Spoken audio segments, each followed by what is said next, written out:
What is going on, Arkansas Razorback fans, SEC fans, and, of course, football fans everywhere? Welcome. This is, of course, the Pig Trail Network.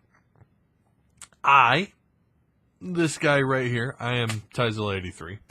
Really excited to see you guys. Really excited that you decided to stop by and check out this video. We're going to talk about the NFL draft. We're going to talk about the Razorbacks that were drafted, and we're going to talk about the guys that weren't drafted, the signed free agent deals. So, yeah, let's dive on in. We know that the SEC was once again very well represented in the NFL, in the 2017 NFL draft. And the Razorbacks, not their strongest year in the draft. They only sent 3.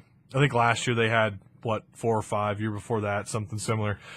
But the first Razorback taken off the board would be Dietrich Wise, the 6'5", 275-pound defensive end. It would go in the 4th round, the 131 overall, or the 131st overall pick to, surprise, surprise, the New England Patriots. Jeremy Sprinkle would be the next guy, the tight end, the 6'6", 240-pound tight end, would be taken in the 5th round, 154th overall pick to the Washington Redskins. And then last but not least, Jeremiah Ledbetter, taken in the 6th round, the 205th overall pick. The 6'3", 285-pound defensive tackle goes to the Lions.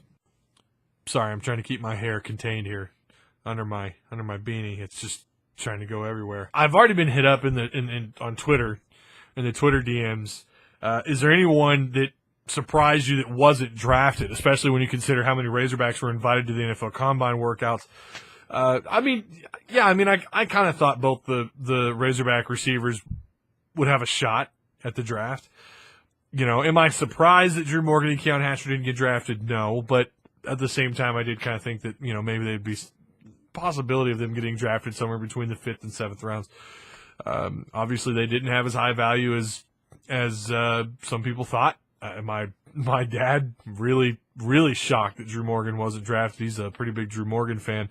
I would say Dan Skipper is one of those. I mean, I get the 6'10" thing. A lot of people will tell you that kind of works against you. You're too tall to play the tackle or anywhere on the offensive line. To be 6'10" and to play on the offensive line in the NFL to start is not a very common thing. And that probably did work against him. But again, a 4-year starter under Brett Bielema, who's just he's like a master at developing offensive linemen and getting them signed NFL contracts and getting them drafted. Now, we'll get into free agents and Dan Skipper here in just a second and being signed and what have you. But, no, I think Dietrich Wise, Jeremy Sprinkle, Jeremy Ledbetter went about where I thought they would go, to be completely honest with you. Sprinkle definitely would have been taken higher had he not had the off-the-field incident. You know, I think had that not happened, he would have been drafted higher. Not saying he would have been a first-rounder or even a second-rounder for that matter, but I think he would have been taken higher than 154th. I think he has a lot more value than that. And I think, you know, Washington got a steal for out of landing Jeremy Sprinkle.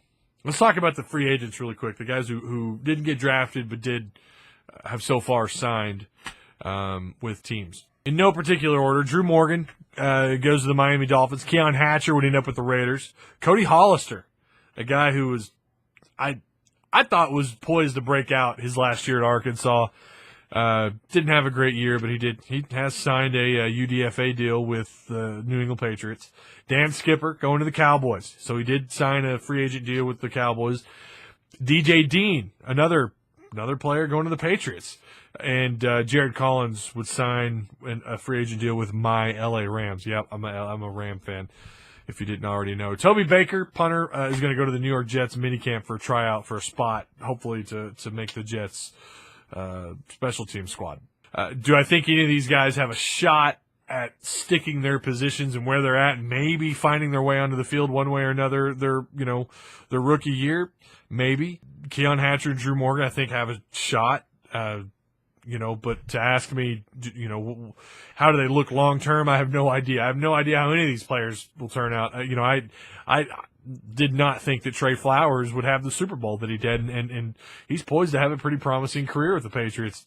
I didn't see that. As great as he was with Arkansas, you just haven't seen an Arkansas defensive lineman stand out in the NFL in a really long time. And, of course, Trey Flowers was no first-round draft pick, and the last first-round draft pick they had off the defensive line was Jamal Anderson to the Falcons, and you saw how that worked out.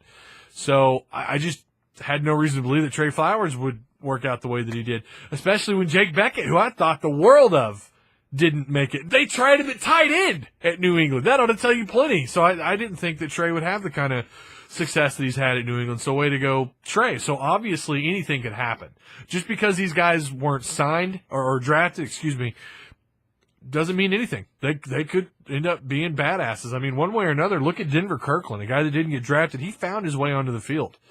And some believe that he's got a shot in the NFL. Maybe not with the Raiders, maybe elsewhere. So you just never know. Another good example, Jason Peters. Look at Jason Peters. Played tight end at Arkansas. Wound up as he's a Hall of Famer in Philadelphia. He's been a long-time badass left tackle there for a while. He's a legend in Philadelphia, so you just never know. But thank you guys so much for sticking around to the end of this video. You know what to do. Like, comment, share the content that you just watched. And, of course, if you haven't already, feel free to tap the subscribe button down below. Till next video. Peace.